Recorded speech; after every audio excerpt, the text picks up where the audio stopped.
guys, so I've been receiving a lot of messages lately about people who are concerned that maybe they're not quite cut out for midwifery or don't think they're going to be able to achieve it.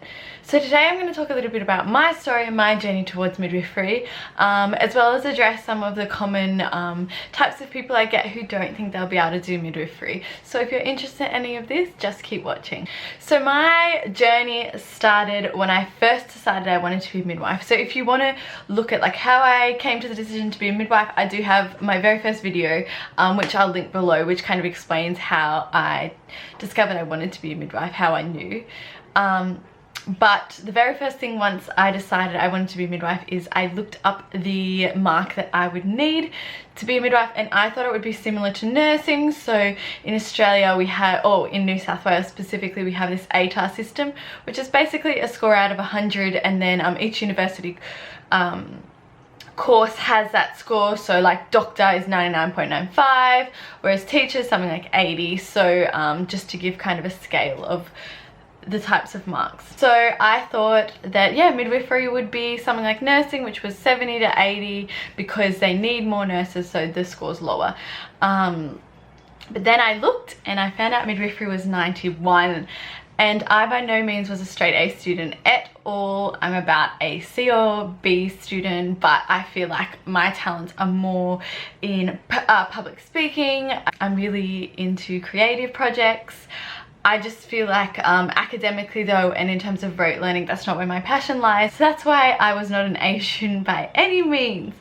So when I saw this 91 score to get into midwifery, I was completely disheartened. I thought there was no way I would be able to get it. But I knew I wanted to be a midwife, so I started to explore my pathways. And I found out that, yeah, I would probably have to do nursing first. And I began to accept that because I really wanted to be a midwife. I was willing to do the 3 years. Nursing was a bit easier to get into, so I kind of set my marks. Yes, I had that 91 in mind, but I kind of set my eyes on something that was realistic for me. When it started coming to study for my exams and get high in my subject, I just really applied to myself. I found out what worked for me. So I started like documenting notes and basically writing out the textbook, which didn't work for me at all. I didn't remember it at all. Then I began to find out that how I study best is answering study guide questions. This keeps me engaged, and I feel like it's just more of an active learning way.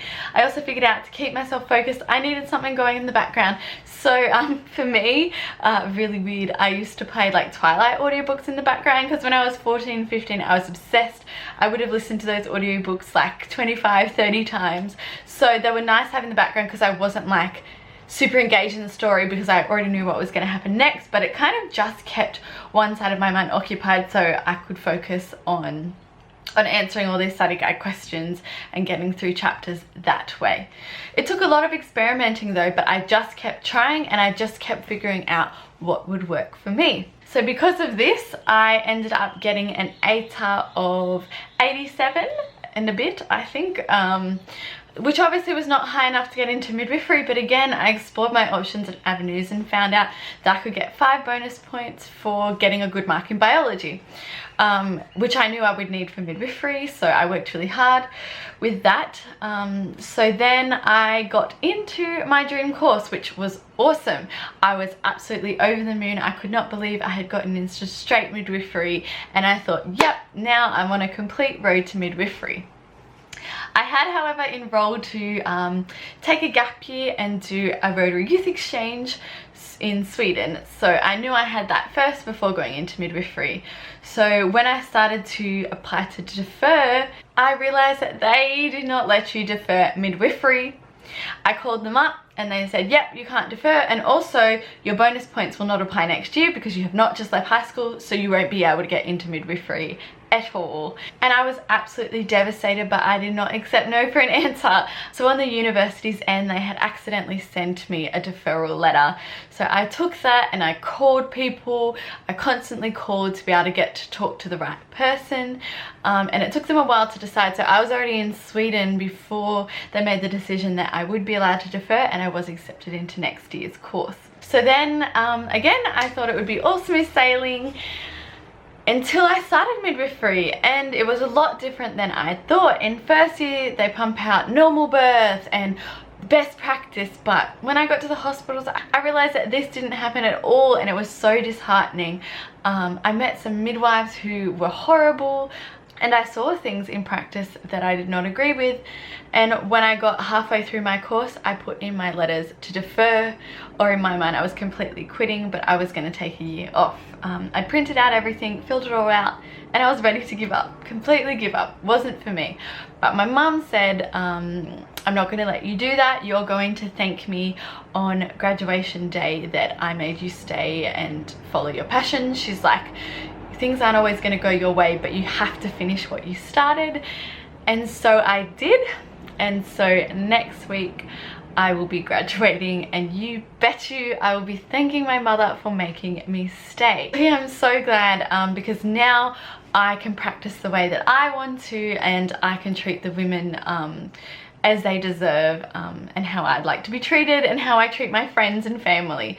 So I think, you know, even though that's not what I saw, now that it's over to me and I'm registered and it's my practice, I'm able to implement, you know, I'm able to implement and make choices that really benefit the women and that bring me a lot of joy too. So basically what I want to say is that it's not going to be an easy road. It's not easy. Studying's hard. Handing in those essays are hard. I am a full believer that you create your own reality. You 100%. If you think you can't do it, I'm sorry, but you can't. I had my heart set on midwifery, and I know I'd get there no matter how, so I did not give up. I explored every avenue possible, and I really went out and got what I wanted. So some things that I see are people who are worried they're not going to get those marks in high school. And I want to say it's completely up to you. If you think you can get them, you can. Something that I would recommend that really inspired me was Tony Robbins. Any of his content's great, but specifically for setting goals is Awaken the Giant Within. It teaches you to set those goals and smash them.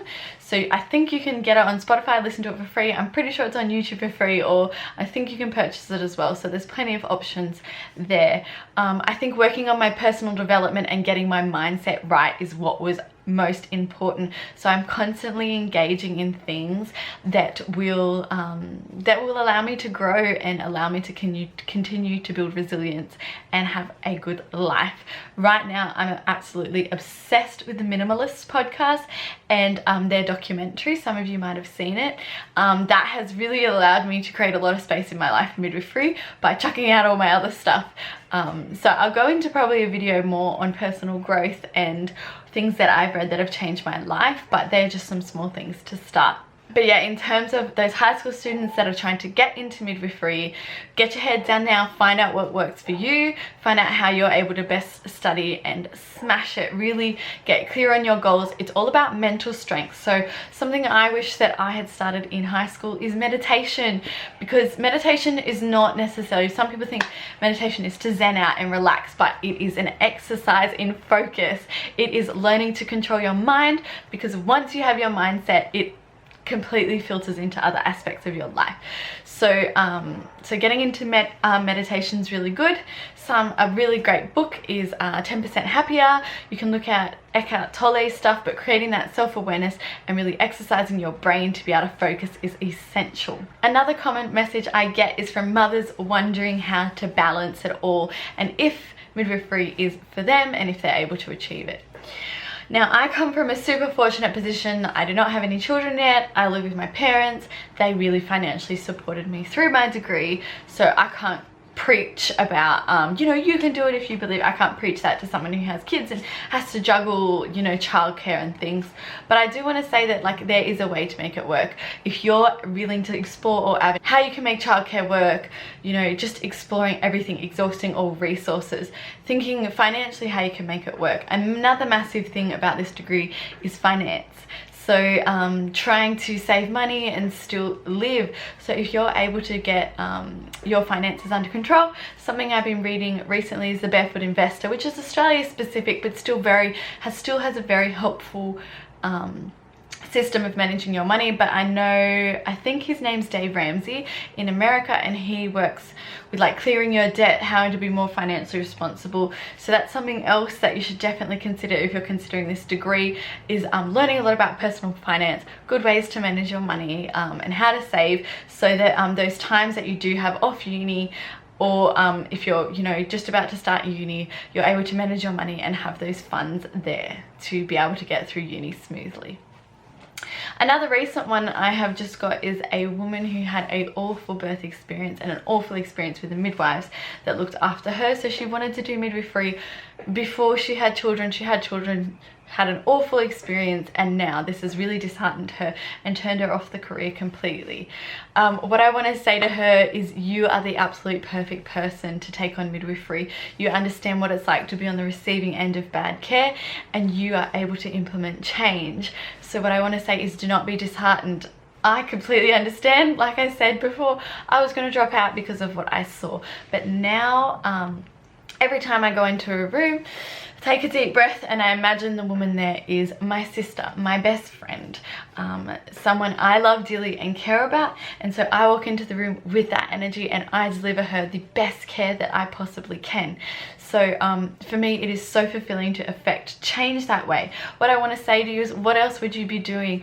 For me, I think I always wanted to do something that's fulfilling, and this really brings me so much joy. Yes, there are days I'm beaten under emergency situations where I just want to cry, but ultimately the small things like bathing a baby, giving that education, latching that baby for the first time, that 100% just completely fulfills me and makes me feel like I'm contributing, I'm making a difference. So what I want to say to you is, yeah, you're the perfect person to become a midwife. You're the person to affect change and give the women the care that they deserve. So I would 100% encourage you to absolutely go for it and smash it. So I'm hoping this video could have been some help to you guys. I just really want to reiterate that if you believe you can do it, you absolutely can. You've just got to explore all your avenues, exhaust all your options, and really get a hold of your mind, learn to train it, and smash your goals. If you have any more questions or concerns, leave them below or on my Instagram, and I will either make a video or reply to you personally. Thank you so much for watching. I really, really appreciate it, and I will talk to you in the next video.